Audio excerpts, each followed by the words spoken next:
हमारा lecture financial management पे है, कैपिटल स्ट्रक्चर थ्योरीज। इन कैपिटल स्ट्रक्चर थ्योरीज में अभी तक हम NI approach, net income approach, NOI approach, net operating income approach और ट्रेडिशनल अप्रोच पढ़ चुके हैं। आज हमारी अप्रोच है Modigliani and Miller approach, जिसे एमएम अप्रोच बोलते हैं। ठीक है, ये हमारा लेसन नंबर 8 है। इस लेसन नंबर 8 में हम एमएम अप्रोच के बारे में पढ़ेंगे और एमएम की अजम्पशंस के। ठीक है, so let's get started. Modigliani and Miller approach. MM approach is being developed by Modigliani and Miller. पहली बात आपको पता होना चाहिए कि एमएम अप्रोच किसने दी है। एमएम अप्रोच आपकी मोदी गिलानी मिलर ने दिया है। MM approach is a behavioral justification of the net operating income approach। ये क्या है? नेट ऑपरेटिंग इनकम अप्रोच को जस्टिफाई कौन करता है? MM approach. ऐसा क्यों? नेट ऑपरेटिंग इनकम अप्रोच बोलती क्या है? वो ये बोलती है कि कंपनी चाहे जितना डेप्ट ले ले या कम डेप्ट ले या ज़्यादा डेप्ट ले, उसके डेप्ट के लेने से फर्म की कॉस्ट पे फ़र्क नहीं पड़ता और वैल्यू ऑफ फर्म पे भी फ़र्क नहीं पड़ता, वो कांस्टेंट ही रहती है। इनडायरेक्टली एनओआई अप्रोच क्या बोलती है कि एक तरफ तो आप डेप्ट ज़्यादा ले रहे हैं जिससे आपको बेनिफिट मिल रहा है, आप सस्ता पैसा यूज़ कर रहे हैं तो आपको बेनिफिट मिल रहा है, और दूसरी तरफ उस सस्ते पैसे को यूज़ करने से इक्विटी शेयर होल्डर्स डर जाते हैं, इक्विटी शेयर होल्डर्स वाले अपनी कॉस्ट को बढ़ा देते हैं, तो उसकी वजह से कंपनी का एक्सपेंस या कंपनी की कॉस्ट बढ़ जाती है। तो एक तरफ तो बेनिफिट बढ़ रहा है और एक तरफ कॉस्ट बढ़ रही है, तो बेनिफिट और कॉस्ट एक दूसरे को कट करके फर्म की वैल्यू को कांस्टेंट रखते हैं और कॉस्ट को भी कांस्टेंट रखते हैं। इसलिए एनओआई अप्रोच क्या है? इररेलेवेंट अप्रोच है। ठीक है, कैपिटल स्ट्रक्चर की। उसी को एक्सप्लेन करने के लिए कौन आया? MM approach. मोदी गिलानी और मिलर अपनी अप्रोच के साथ आए एमएम अप्रोच। एमएम अप्रोच भी यही जस्टिफाई करती है कि चाहे आप डेप्ट को ज़्यादा ले लें, चाहे आप डेप्ट को कम ले लें, आपकी capital structure value of firm पे फ़र्क नहीं पड़ेगा और कॉस्ट ऑफ कैपिटल पे भी फ़र्क नहीं पड़ता। ठीक है, देखो एमएम अप्रोच आई कब थी? 1958 में आई थी, जो ये बोलती है financial leverage. What is financial leverage? Financial leverage क्या होता है? फाइनेंशियल लीवरेज डेप्ट ही होता है और कुछ नहीं होता। फाइनेंशियल लीवरेज कहता है कि आप डेप्ट कितना यूज कर रहे हैं। डेप्ट डज नॉट मैटर, देखो यहाँ पे डेप्ट doesn't matter, and cost of capital and value of firm are independent of capital structure. Capital structure में आप डेप्ट को ज़्यादा लें या आप इक्विटी को ज़्यादा लें, मेरे को मैटर नहीं करता। किसको मैटर नहीं करता? फर्म की कॉस्ट पे और फर्म की वैल्यू को मैटर नहीं करता कि आप अपनी कैपिटल स्ट्रक्चर में कितना डेप्ट का पोर्शन ले रहे हैं। ये आपकी एमएम अप्रोच कहती है। इसी वजह से एमएम अप्रोच क्या है? इररेलेवेंट अप्रोच है। ठीक है, अब आते हैं एमएम मॉडल के अजम्पशंस। ये बहुत इंपॉर्टेंट टॉपिक है क्योंकि अजम्पशंस ही सबसे ज़्यादा है। अजम्पशंस ही एक अप्रोच को, एक मॉडल को एक्सप्लेन करती है। पहली असम्पशन क्या है? पहली is perfect capital market. All information easily available to investors at free cost. MM approach उस मार्केट में लगती है जो मार्केट परफेक्ट कैपिटल मार्केट होती है। परफेक्ट कैपिटल मार्केट में सारे इन्वेस्टर्स को एक पॉइंट की तरह देखा जाता है।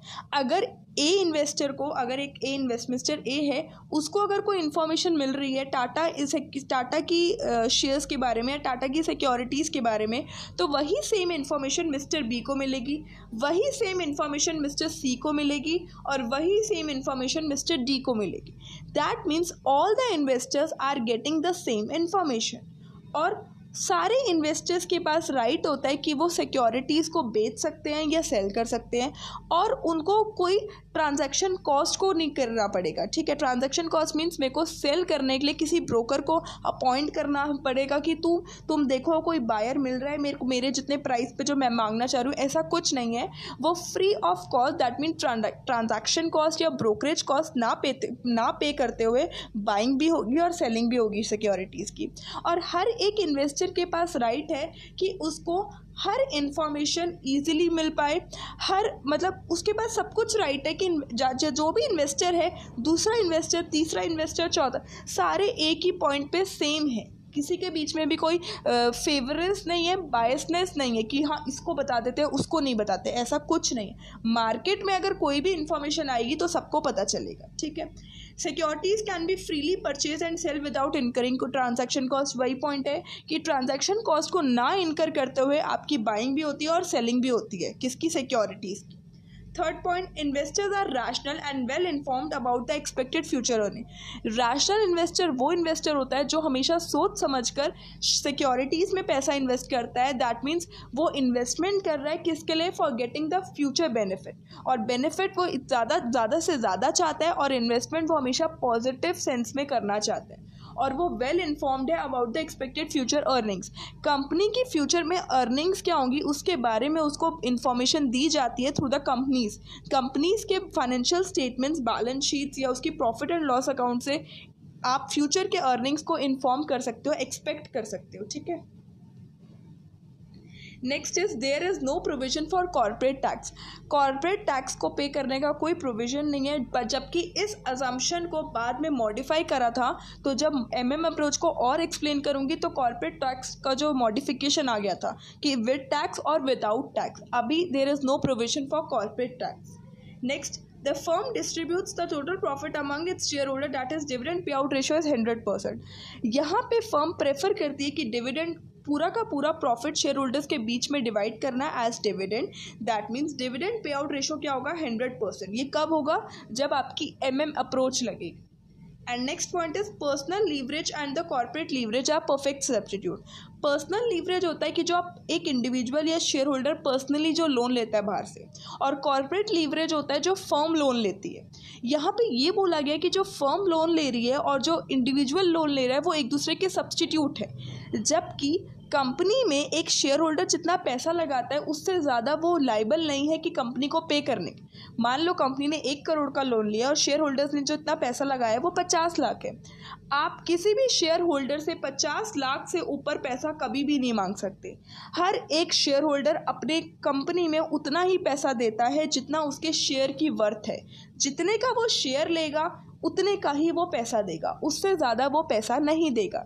जबकि इस पॉइंट का ये लिखा है कि अगर कंपनी का लोन 1 करोड़ है तो उस कंपनी को लोन को पे करने के लिए वो पर्सनली लाइबल है। एक इंडिविजुअल या शेयर होल्डर उसको पर्सनली पे करना पड़ेगा कंपनी का लोन। ये अजम्पशन मानी गई है, बट कभी भी ये ट्रू होता नहीं है, क्योंकि पर्सनल जो बंदा लोन ले रहा है वो लोन तो कंपनी नहीं चुकाती ना, तो कंपनी का लोन पर्सनल शेयर होल्डर क्यों चुकाएगा।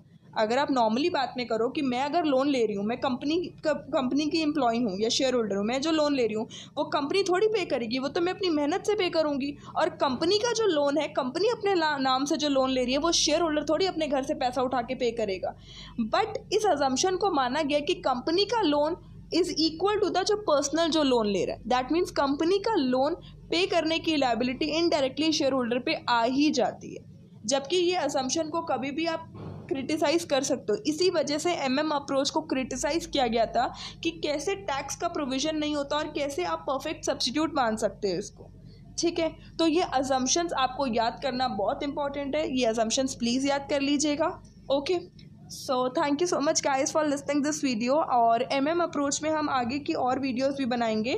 जस्ट ये बेसिक था अप्रोच के बारे में, तो आप इसे पढ़िएगा और नोट्स बना लीजिएगा। And thank you so much, all the best, and please do comment, share with your friends, and like ज़रूर करिएगा और कमेंट ज़रूर करिए और रिव्यू करिए। Okay, bye bye, take care.